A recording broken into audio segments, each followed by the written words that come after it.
Люди їдуть з окупованої території на материкову частину України, їх зустрічають КПВВ.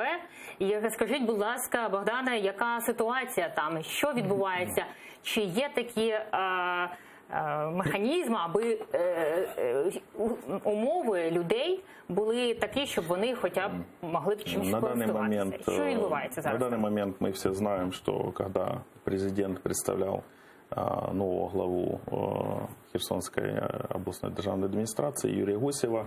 Він пообіцяв на день народження. 15 листопада, ми всі вже знаємо день народження. Поэтому сейчас проводятся работы, уже выделена земля под постройку этих КПВВ. Кстати, я лично и должен обеспечивать коммуникацию на этих КПВВ между строителями и прочими службами, чтобы этот проект все-таки состоялся, и никто нам не закидывал никакие палки в колеса, потому что желающие там тоже есть сорвать эти... А кто это? Ну, можете назвать прізвище? Прізвища я вам не назову, но люди, которые сейчас находятся в Крыму и подозреваются в сепаратизме, давайте назову конкретно Нимитулаев и его люди, которые есть на территории Херсонской области, постоянно через третьих лиц передают информацию нам о том, чтобы они сделают все для того, чтобы не состоялись эти мероприятия по запуску этих КПВВ, и губернатора, голову Херсонської обласної державної адміністрації убрали з його посади. Більше ще цікаво зрозуміти про КПВВ, який матиме вигляд. Чи не буде це, чи не буде це як реально контрольно-пропускний пункт, як границя, як межа? Это не будет граница, это будет временное временные админ здания. Причем они делаются по технологиям, которые это быстро монтируемые здания, это не капитальные строения, это не граница. А що там буде, скажіть, будь ласка, конкретно? Там будет, значит, сам пропускной пункт, там будет обновлена автостанция, интегрирована полностью в это КПВ. Там будет зона отдыха, посадки на этот автотранспорт, аптека. Ну, то есть все инфраструктурные будут мероприятия проведены для комфорта людей, которые приїжджають или уїжджають на временно окуповані території. Наскільки відсотків вже робота зробили ви, і чи побачимо ми майже через місяць результат вашої роботи?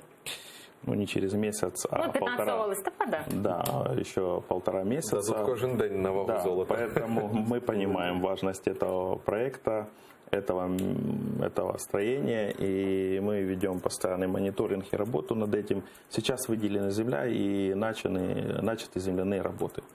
То есть технологии там несложные, подрядчики говорят о том, что они выполнят это все в срок, но мы со своей стороны контролируем эти все мероприятия по постройке. І щодо віщання, так? Так, давайте зараз ми хотіли ще трошки поговорити про ситуацію безпосередньо з радіомовленням, тому що насправді це дуже така важлива тема, і яка торкнулася і нас безпосередньо з радіостанцією «Майдан».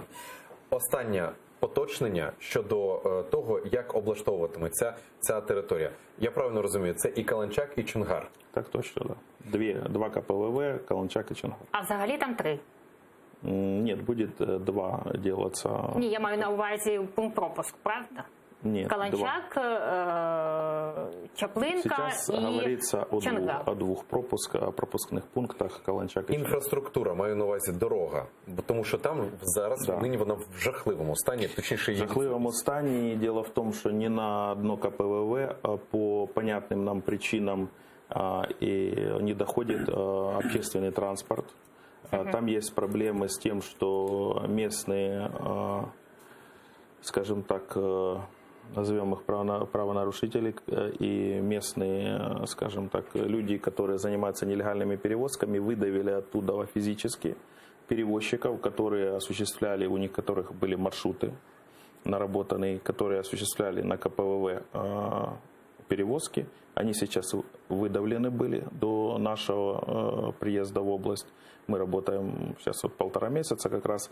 Мы изучили эту ситуацию, и сейчас создаются рабочие группы для того, чтобы устранить всю эту коррупционную составляющую, весь этот весь этот беспредел в районах Чангар и Каланчак с перевозчиками и запустить снабжение. Дороги действительно там плохие, планируется и ремонт дорог, и строительство фактически, но, к сожалению, в бюджете этого года уже многие проекты невозможно будет воплотить в реальность по дорогам. Дороги это очень дорого, это постоянно, вы знаете, все годы говорится о том, что там коррупционная составляющая большая. Мы сейчас разбираемся, мы сейчас в области запровадили онлайн-карту ремонтов и построения дорог. В бюджете в области на этот год было выделено 400 миллионов гривен. Чтобы вы понимали, насколько это хватит на капитальный ремонт или на построение дорог с нуля, это всего лишь 20 километров дорог. Поэтому это все пока на данный момент, предыдущие годы, вот мы приехали уже в нынешнюю ситуацию, пока это ямочный ремонт, размазываются тонким слоем этот асфальт, что, вы сами знаете, неефективно І в нинішніх реаліях. довгостроково, так. Да. Дивіться, і ще маленьке, це більше не поточне нагадування. Я от пам'ятаю, коли Володимир Зеленський презентував нового голову Херсонської ОДА, то він тоді сказав, що хоче, аби люди, які з тимчасово окупованого Криму заїжджали, переходили КПВ, вони бачили, що тут їх зустрічає не смітник і роздовбана дорога, а зустрічає їх європейська країна, яка прагне до Європи з ідеальними дорогами і так Да, далі. мы хотели бы, наша команда хотела бы, чтобы люди, которые пересекают